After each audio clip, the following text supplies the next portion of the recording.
Et puisque nous arrivons presque à la fin de ce festival de Cannes, voici un hommage au patriarche du cinéma français, Jean Gabin, mort il y a 40 ans. La Cinémathèque à Paris lui consacre une rétrospective et un documentaire retracera sa vie et sa carrière sur France 5 ce dimanche. Une cinquantaine de films et une gueule d'amour devenue mythique. Gabin crève l'écran malgré un jeu souvent monolithique. Alors d'où vient son génie? Les réponses de David Caillot.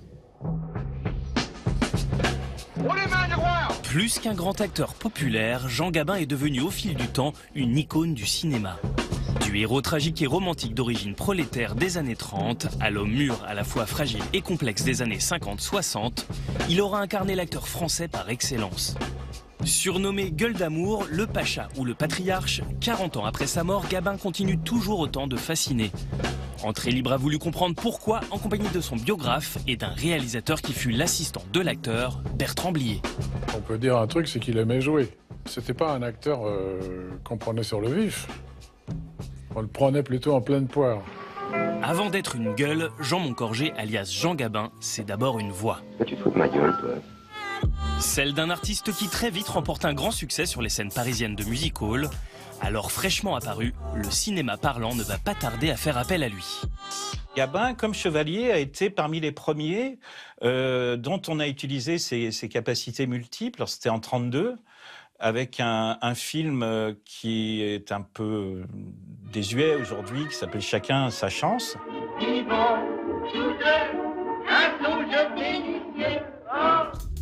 Devant la caméra, Gabin comprend vite que, contrairement au muet, le cinéma parlant demande de la simplicité.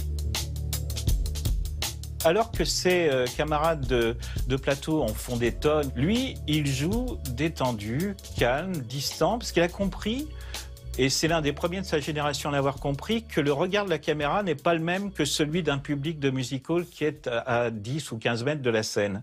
Et c'est là le déclic. Et à partir de là, il va créer un personnage qui est plus proche des gens, qui est plus proche du réalisme, alors que l'ensemble du cinéma encore joue au théâtral. Eh ben, est-ce que vous attendez pour appeler au secours ou bien appeler la police? Hein? Pourquoi? Parce que c'est moi qui l'ai tué. Dans la France du Front populaire, Gabin tourne déjà avec les plus grands réalisateurs de l'époque, comme Marcel Carné, Jean Renoir ou Julien Duvivier. Il y avait une culture populaire qui était en train de s'installer. Lui, il l'a incarné. Il l'a incarné principalement dans un film qui s'appelle La Belle Équipe, qui raconte l'histoire d'un groupe de gagnants au loto qui, plutôt que de dilapider leur argent, montent une espèce d'utopie qui est une guinguette au bord de l'eau. Au bord de l'eau, comme tout est beau, quel renouveau. Il avait cette espèce de présence populaire. C'était pas un acteur aristocratique. Il a été tout de suite bourru, rugueux, mal réveillé le matin. Il est à l'image de la jeunesse de l'époque, qui est à la fois combative, gaie quand elle le peut, revendicatrice, etc. Donc il incarne ce personnage. Après un bref exil à Hollywood au début de la guerre, Gabin rejoint les forces françaises libres en 1943 et participe même activement à la libération aux côtés du général Leclerc. Quand il rentre, son statut de héros devient presque un handicap. C'est-à-dire qu'il y a tous ceux qui n'ont rien fait, qui n'ont pas envie de mettre en avant quelqu'un qui leur fait honte d'une certaine manière. Et puis, surtout, il a vieilli. Les jeunes premiers, maintenant, c'est Gérard Philippe qui débute sa carrière, c'est Jean Marais. C'est-à-dire ce sont des gens qui ont des physiques soit sportifs, soit romantiques, qui ringardisent son genre.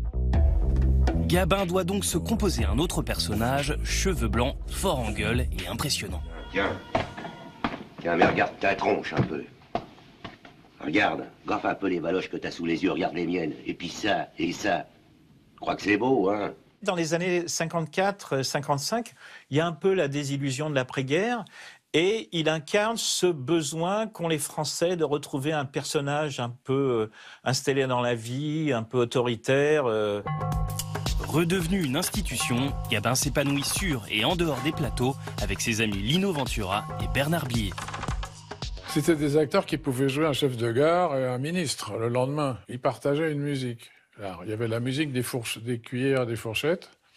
Et puis il y avait la musique du dialogue, le dialogue qui était souvent signé Michel Audiard, qui était un dialogue populaire qui n'existe plus beaucoup aujourd'hui, enfin qui existe encore, mais pas avec cette espèce de côté rauque. Et maintenant, je vais te dire quelque chose. L'un de nous deux bute l'autre. Toi, on te raccourcit, moi, on me félicite. Je sais bien que c'est injuste, parce que c'est injuste. Ben, on est attaché aux gens qui nous font penser à notre histoire. Et on aime les grands acteurs du passé. Ça, c'est un des mystères du cinéma. C'est peut-être pour ça qu'on en fait, d'ailleurs. Parce que pour donner naissance à des fantômes. Ah oui, tu pars. Tu pars, toi aussi.